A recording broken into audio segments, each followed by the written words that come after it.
টাকার দরকার হলে তখন আমার বাড়ি শ্বশুরে চলে আসিস, টাকা ছাড়া তো কোনো প্রয়োজনে আমার কাছে আসিস না। বড় ভাই বাড়িতে আছো নাকি? কিরে এত সকালে হঠাৎ বাড়ির পার? ভাই তুমি তো জানো মা খুব অসুস্থ, তুমি তো বাড়ি গাড়ি করে এই বাড়ি এসে রয়েছো, ওদিকের কোনো খোঁজ খবর নেই। মা আপনার কাছে আমারে পাঠালো 2000 টাকা নেওয়ার জন্য। আমি তো জানি টাকার দরকার হলে তখন আমার বাড়ি শ্বশুরে চলে আসিস, টাকা ছাড়া তো কোনো প্রয়োজনে আমার কাছে আসিস না।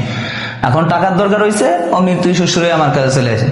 দেখ আমার এখন টাকা পয়সা নাই, এমনিতেই এই বাড়ি ঘর করতে যে আমার যা ব্যাংক ব্যালেন্স ছিল সব শেষ হয়ে গেছে।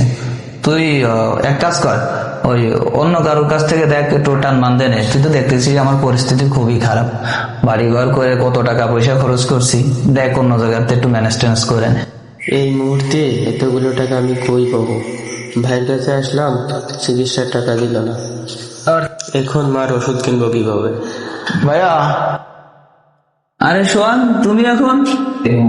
ভাইয়া আমার তো সেই বাইকের কথাবার্তা ফাইনাল হয়ে গেছে, এখন হচ্ছে গিয়ে বিকাল বেলা যে বাইকটা নিয়ে আসবো, এখন হচ্ছে আমাকে 1 লক্ষ টাকা দেন। আচ্ছা এই ব্যাপার, আচ্ছা দাঁড়াও দাঁড়াও আমি এখন এনে দিচ্ছি, তুমি এখানে একটু ওয়েট। হাই রে বড় ভাই, আফসোস। শোন এখানে 1 লাখ টাকা আছে, ঠিক আছে? তুমি গাড়িটা নেওয়ার সময় একটু দেখে শুনে নিও, কারণ সেকেন্ড হ্যান্ড গাড়ি তো। ঠিক আছে? হ্যাঁ, বর্তমান সমাজে বাবার বাড়ির মানুষের থেকে শ্বশুর বাড়ির মানুষের মূল্য অনেক বেশি। ভিডিওটা ভালো লাগলে অবশ্যই লাইক কমেন্ট শেয়ার করে দিবেন, আর এমন ভিডিও পেতে সবসময় পাশে থাকবেন। ধন্যবাদ।